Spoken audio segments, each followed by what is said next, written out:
Bismillahirrahmanirrahim. Assalamualaikum warahmatullahi wabarakatuh. Baik, di sini saya akan mendemonstrasikan satu aplikasi yang kami buat untuk para calon legislatif maupun eksekutif yang akan berkompetisi nantinya di pemilihan umum. Sebelumnya kami sampaikan bahwa aplikasi ini tidak diproduksi secara massal dan tentunya data-data yang ada di aplikasi ini masing-masing akan mendapatkan instance di Google Cloud untuk menjaga prinsip dari CIA atau yang biasa kita kenal dengan confidentiality, integrity, dan availability yang handal. Nah, baik, kita langsung masuk di beberapa fitur yang terdapat di aplikasi ini. Sebelumnya kita saksikan ini adalah tampilan utama setelah kita melakukan login atau proses otorisasi yang dapat dipilih baik melalui OTP, melalui pesan singkat, one time password, maupun melalui skema atau metode username dan password ataupun metode SSO atau single sign on. Nah, di sini kita sudah berada di halaman utama.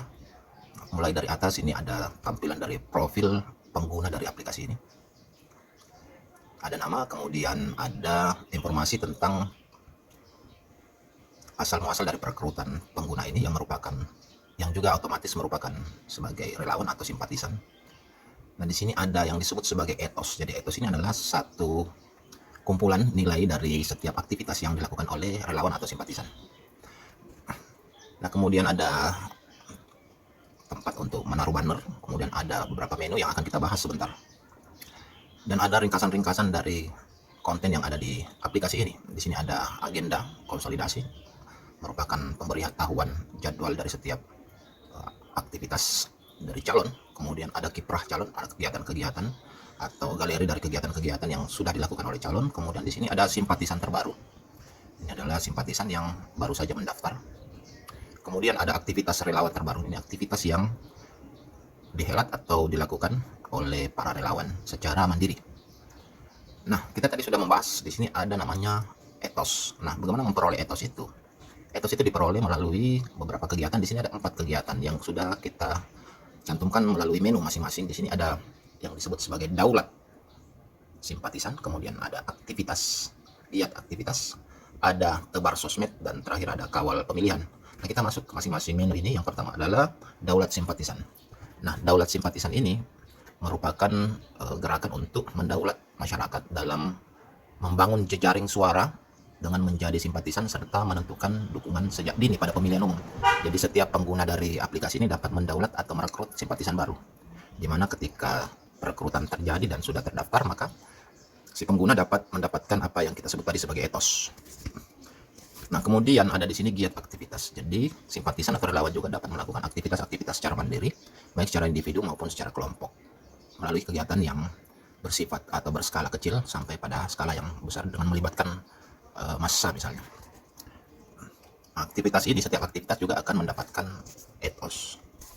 Nah, selanjutnya ada tebar sosmed. Jadi tebar sosmed ini adalah menyemarakkan sosial media dengan menebar konten-konten terkait sosok calon dan program-programnya. Jadi setiap pengguna dapat mendapatkan ethos dengan melakukan postingan-postingan atau membuat konten-konten di sosial media. Nah, selanjutnya di sini yang terakhir ini ada kawal pemilihan. Nah, di sini kawal pemilihan mengawal jalannya pemilihan dan menjadi saksi secara langsung pada TPS di daerah masing-masing. Karena belum dilakukan, makanya total suara form yang ada di kawal pemilihan ini masih kosong. Nah, di sini juga ketika simpatisan atau relawan menjadi saksi, maka mereka akan mendapatkan apa yang disebut sebagai ethos. Nah, buat apa ethos itu? Kita lanjut ke menu di bawahnya. Yang pertama, warna hijau ini. Ethos itu dapat ditukarkan ke dalam beberapa bentuk-bentuk merchandise atau beberapa bentuk-bentuk oleh-oleh dari pengelola aplikasi yang mungkin nanti akan banyak ragamnya. Jadi setiap barang atau setiap oleh-oleh ini akan dinilai berdasarkan ethos, atau dalam marketplace biasanya kita kenal dengan harga dari setiap oleh-oleh ini. Nah, oleh-oleh ini tidak dibeli dengan uang, tapi ditukar dengan ethos yang dikumpulkan oleh relawan atau simpatisan. Nah, di menu sebelah warna hijau juga ini ada donasi pemenangan. Jadi relawan atau simpatisan juga bisa mengirim atau memberikan donasi kepada pengelola aplikasi ini atau calon secara langsung melalui aplikasi ini. Nah, selanjutnya di sini ada fitur statistik dukungan. Jadi di sini ada fitur statistik dukungan, kondisi dari dukungan yang sementara diperoleh oleh calon di dalam aplikasi ini. Kemudian di bawah ini ada perhitungan cepat yang nanti akan diperoleh dari data-data yang dikumpulkan oleh saksi secara real time. Nah, demikian beberapa fitur yang terdapat di aplikasi ini. Mohon maaf jika ada kekurangan. Untuk informasi selanjutnya dapat mengontak kami. Saya akhiri. Assalamualaikum warahmatullahi wabarakatuh.